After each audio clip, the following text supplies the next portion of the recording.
الحمد لله الصلاة والسلام على رسول الله وعلى آله وصحبه أجمعين أما بعد أعوذ بالله من الشيطان الرجيم بسم الله الرحمن الرحيم زما محترم مشرانو زما ګرانو وړونو السلام علیکم ورحمة الله وبرکاته.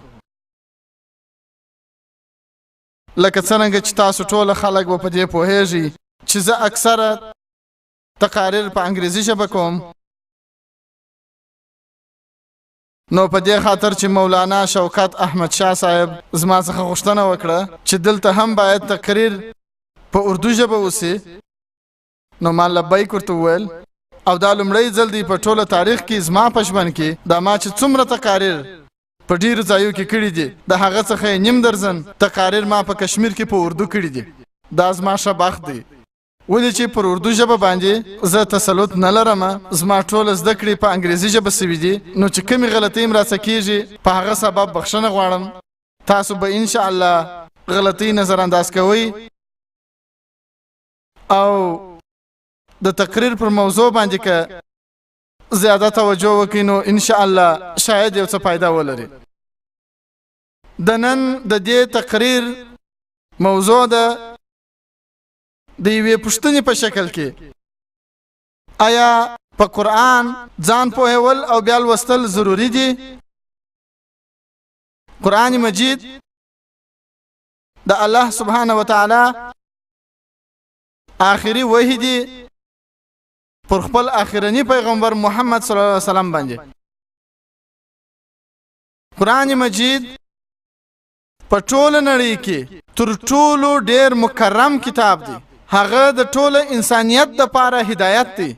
قرآن مجید د حکمت فواره ده، د حکمت سرچینه ده، او کم خلک چې نه مني د هغوی دپاره اختر دی، د هغوی دپاره سختی ده، او کم خلک چې بې لارې دي و هغوی ته سمه لاره ورښیي قرآن مجید. دا قرآن مجید ضمانت دی و هغو خلکو ته چې شک لري هغوی ته ضمانت دی، او کم خلک چې په ستونزو کې دي د هغوی دپاره راحت دی. دا ټول ښېګڼې هیڅوک هم نشي حاصلولی تر څو پورې چې هغوی قرآن تلاوت نه کړي، هغوی په قرآن پوه نشي او هغوی په قرآن عمل ونه کړي. دا ټولې د قرآن مجید ښېګڼې موږ هغه وخت په لاس راوړای سو چې کله موږ قرآن اعظم شان تلاوت کو، په هغه پوه سو او پر هغه باندې عمل وکړو. قرآن مجید په ټوله نړۍ کې تر ټولو کتابو زیات تلاوت کیږي، لیکن د افسوس خبره ده چې قرآن مجید هغه کتاب دی چې تر ټولو زیات بیله د دې چې په پوسې تلاوت کیږي. دا هغه کتاب دی چې خلک یې بیله دې چې په پوسې تلاوت یې کوي. په همدې خاطر زموږ مسلمانانو او د قرآن مجید تر مابینځ چې کم خپلوي ده، کم قرابت دی، هغه مخ پر کمزوره کېدو دی. څونه د افسوس خبره ده چې یو څوک و قرآن ته نږدې کېږي، قرآن تلاوت کوي، خو لیکن د هغه په ژوند کې هیڅ تغیرات نه راځي، د هغه د ژوند په چارو کې، د هغه په خوب او ویښه کې هیڅ فرق هم نه راځي، د هغه زړه هیڅ هم نه نرمیږي. د افسوس خبره ده چې یو څوک قرآن مجید ته نږدې کېږي او په هغه کې هیڅ بدلون نه راځي. الله سبحانه وتعالی فرمایي په قرآن شریف کې سورت آل عمران سورت نمبر 3 په آیات نمبر 110 کې کنتم خیر امة اخرجت للناس. الله تعالی انسانانو ته وایي چې تاسو په ټوله نړۍ کې تر ټولو بهترین امت یاست. چې کله هم یو صفت کیږي، چې کله هم یو مقام ورکول کیږي، د هغه سره یو مسؤلیت ورکول ضروری دي. د هر یو مقام سره د یو مسؤلیت سپارل حتمی دي چې کله الله جل جلاله په دې آیات کې فرمایي او موږ مسلمانانو ته فرمایي چې موږ خیره امه یو، تر ټولو ښه امتیان یو، نو موږ هیڅ مسؤلیت لا هم نه لرو. په دغه آیات کې الله تعالی جل جلاله د مسؤلیت هم راته وایي. الله تعالی فرمایي تأمرون بالمعروف وتنهون عن المنکر وتؤمنون بالله. نو کله چې موږ خلک وسمې لارې ته رابولو او د بدې لار څخه راګرځو، که چیرې موږ خلک وسمې لارې ته رابولو او د بدو کارو څخه راګرځو، نو زموږ دپاره ضروري ده چې موږ په قرآن پوه سو بیا تلاوت. که چیرې موږ په قرآن پوهېږو نه او تلاوت کوو، نو خلک به سمې لار ته څنګه رابلو او د بد کاره به څنګه راګرځو. او که چیرې موږ په قرآن شریف پوهېږو نه تلاوت کوو او خلک سمې لارې ته نه راوبولو او د بدو کارو سره راونه ګرځو، نو موږ د خیره امه خلکو لیاقت نه لرو او نه هم د مسلمان نوم را سره شای. دا توري قرآن د عربي توري قرا یا اقرا سره غلي دي چې معنا ده ووایه. راسي چې موږ نن دا فکر وکړو چې ولې مسلمانان په قرآن شریف پوهېږي نه تلاوت یې. راسي په دې پوه سو چې موږ مسلمانان ولې بهانې کوو چې په قرآن شریف ځان پوه کړو او تلاوت یې کړو. تر ټولو لومړی چې کومه بهانه ده هغه ده چې موږ په عربي ژبه نه پوهېږو.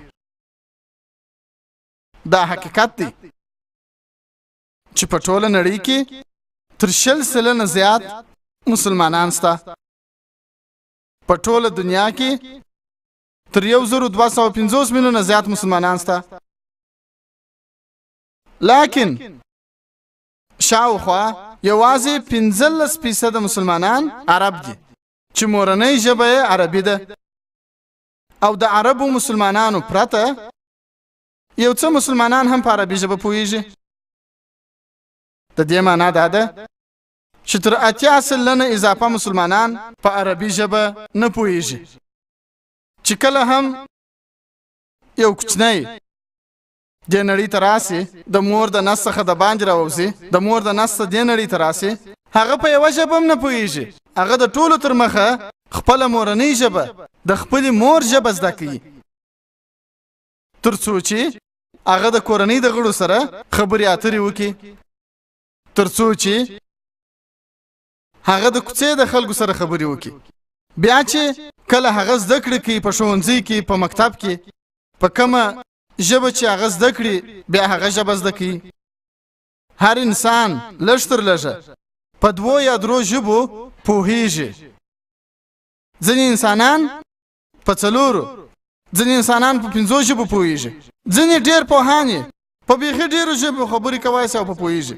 لیکن عام انسان په 2 یا 3 ژبو پوهېږي او سره په خلاصېږي. نو آیا موږ ته دا نه ده پکار چې هغه ژبه زده کړو چې په کومه ژبه کې الله جل جلاله خپل آخري پیغام د انسانانو دپاره رالیږلی دی؟ آیا موږ ته دا نه ده پکار چې موږ په عربي ژبه ځان پوه کړو؟ او عمر هیڅ وخت هم د یو ښه کار دپاره ممانعت نه کوي. زه به تاسو ته یو مثال وړاندې کوم د ډاکټر معرض بوکیل. ډاکټر معرض بوکیل یو عیسائی وو. هغه ته د فرنچ اکاډمۍ جایزه ورکول شوې وه د درملو په برخه کې، او هغه ټاکل شوی وو چې د فرعون جسد چې خلکو ژغورلی وو په 19مه پیړۍ کې، هغه د مصر په میوزیم کې ایښی وو. نو ډاکټر معرض بوکیل یې وټاکی پر دې جسد باندې د څېړنې کولو دپاره. او معرض بوکیل چې خپله یو عیسائی وو، هغه پوهېدی چې په انجیل شریف کې لیکلی دي چې فرعون چې کله د موسی علیه السلام په شا پسې وو، هغه فرعون په دریاب کې غرق شوی دی، په دې دی خبر وو. لیکن چې کله ډاکټر معرض بوکیل د عربي هیوادونو په دوره بوخت وو، هلته یو عرب ورته ویلي وه چې دا څه نوې خبره نه ده چې تا د فرعون جسد دلته پیدا کی. ولې چې الله جل جلاله فرمایي په سورت یونس کې 10 نمبر سورت په 2 آیات کې الله جل جلاله فرمایي چې زه به د فرعون جسد په خپل ساتنه سره وساتم ترڅو د نورو انسانانو د پاره هغه د عبرت نشانه سي. نو ډاکټر معرض بوکیل حیران سو چې دا کتاب چې 1400 کاله زوړ دی په دې کې څنګه دا راغلي دي چې د فرعون جسد به په ښه حفاظت سره ساتل کیږي. نو په همدې خاطر ډاکټر معرض بوکیل د قرآن عظیم شان ترجمه ولوستل او د ترجمې لوستلو وروسته دومره متاثره سو چې په قرآن د لا ښه پوهېدلو دپاره یې د خپل عمر په 50 کلنۍ کې عربي ژبه زده کړه او قرآن عظیم شان یې مطالعه کوي. د هغه وروسته نو یو کتاب ولیکي انجیل، قرآن او ساينس، او دا کتاب بیخي مشهور هم دی او په ډېرو ژبو کې ژباړه هم سوې ده. ما تاسو ته یو مثال درکوي ستاسو د پوهاوي دپاره چې یو غیر مسلمان، یو عیسائی، یو کرسچن د 50 کالو په عمر کې په قرآن شریف د لا ښه پوهېدو دپاره د خپل عمر په 50 کلنۍ کې عربي ژبه زده کوي. زه په دې پوهېږم چې موږ ټوله د ډاکټر معرض بوکیل په رقم وړتیا به ونه لرو، لیکن که موږ چیرې په عربي ژبه نه پوهېږو نو لږ تر لږه د قرآن عظیم شان ترجمه خو لوستلی سو. مولانا عبدالمجید دریا آبادي صاحب وایي چې په ټوله دنیا کې تر ټولو مشکل کتاب چې هغه بلې ژبې ته ژباړل کیږي هغه دی قرآن مجید. قرآن مجید په ټوله نړۍ کې تر ټولو مشکل کتاب دی چې بلې ژبې ته ژباړي څوک. دا ځکه چې د قرآن مجید ژبه د الله جل جلاله د طرفه څخه ده او یو ډېره ښه ژبه ده، یو معجزه ده. د قرآن مجید یو آیات هم یو هوښیار سړی او یو ذهین سړی هم اغیزمن کولای شي او هغه آیات یو عام سړی هم اغیزمن کولای شي. دغه ښېګڼه ده د قرآن عظیم شان او د ډیرو عربي تورو تر 50 زیاتې معناګانې کېدای شي. د قرآن شریف د یو آیات کېدای شي 2 معناوې وي. په همدې خاطر د الله جل جلاله د اخرنۍ کتاب تر ټولو مشکل کتاب دی، تر ټولو ستونزمن کتاب دی په ژباړه کولو کې. لیکن د دې سره سره الحمدلله ثم الحمدلله ډیرو علماو، ډیرو مفسرینو د قرآن مجید ژباړه په نړۍ کې په ډیرو ژبو کې کړې ده چې څومره مشهوره ژبې دي چې تر ټولو مشهورې او زیاتې ویونکې ژبې دي په نړۍ کې، په هغه ټولو کې الحمدلله ثم الحمدلله د قرآن مجید ژباړه سوې ده. که چیرې موږ په عربي ژبه نه پوهېږو نو پر موږ فرض ده چې لږ تر لږه موږ د قرآن مجید ژباړه ولولو. په هغه ژبه کې باید ولولو پر کومه ژبه چې موږ برلاسی یو. که چیرې تاسو په اردو ژبه پوهېږئ نو د قرآن مجید ژباړه په اردو کې ولولئ.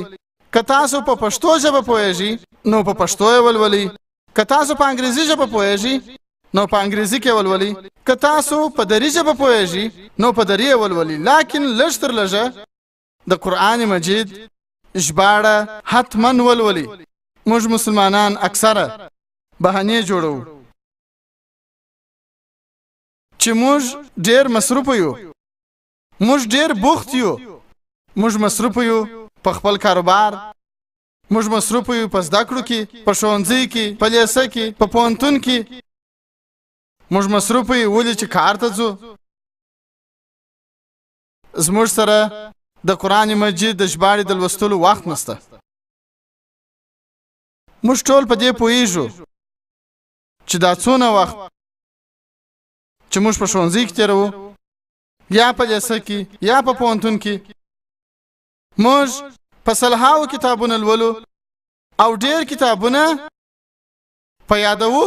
په ازموینو کې تر کښېنستلو د مخه موږ ډېر کتابونه په یاد زده کوو. قرآن مجید تلاوت کی نو د هغه ژباړه په څو ورځو کې تاسو لوستلی سي. حضرت محمد صلی الله علیه وسلم فرمایي د ترمذي حدیث شریف دی چې هر څوک چې تر 3 ورځې په کم وخت کې قرآن مجید تلاوت کی هغه په قرآن کریم نه پوهیږي او تلاوت یې.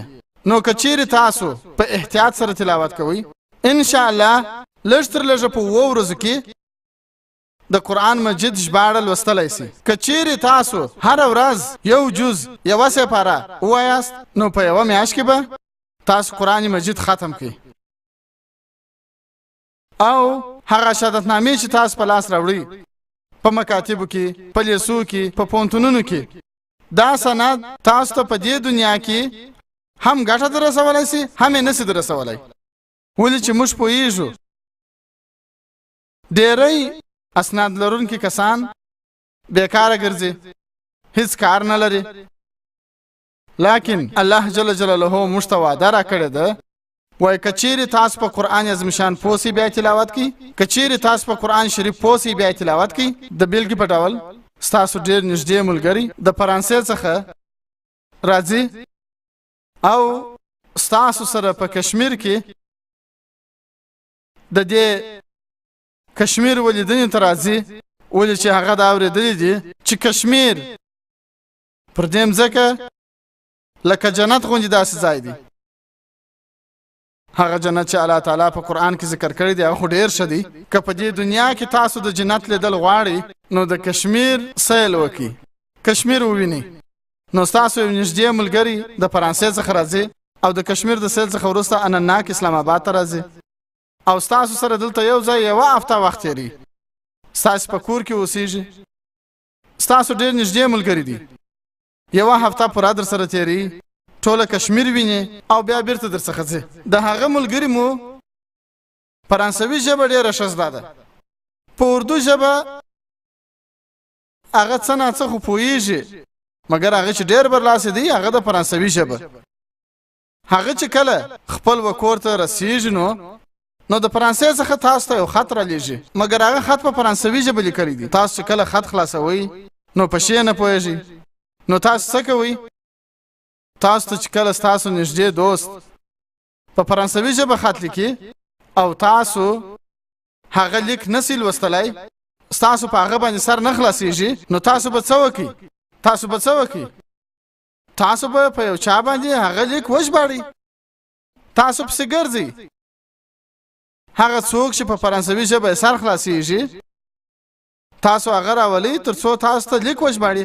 ولې چې تاسو په دې ځان پوهېدل غواړئ چې ستاسو نږدې ملګري و تاسو ته په خط کې څه شي لیکلي دي.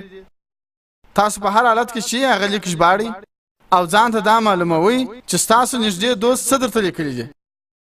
آیا دا ستاسو مسؤلیت نه دی چې تاسو په دې ځان پوه کړئ چې ستاسو خالق، ستاسو رب الله جل جلاله په خپل اخرنی پیغام کې قرآن مجید کې څه درته لیکلي دي ستاسو لپاره؟ تاسو چې کله د خپل ملګري د لیک د ژباړلو لپاره هڅه کوئ نو دا ستاسو مسؤلیت نه دی چې تاسو په دې پوه سئ چې ستاسو خالق، ستاسو رب الله جل جلاله ستاسو لپاره څه پیغام لیکلی دی؟ موږ ته د قرآن عظیم شان د ژباړې کولو اړتیا نشته. الحمدلله ثم الحمدلله د قرآن عظیم شان ژباړه سوې ده. تاسو یوازې په هدیه سره د بازار څخه راخیستلی سئ. او چې څومره هم مهمې ژبې ستا په نړۍ کې، په ټوله نړۍ کې الحمدلله په هغو ژبو کې د قرآن مجید ژباړه سوې ده. موږ ته پکار ده د قرآن عظیم شان ترجمه ولولو، هغه په هغه ژبه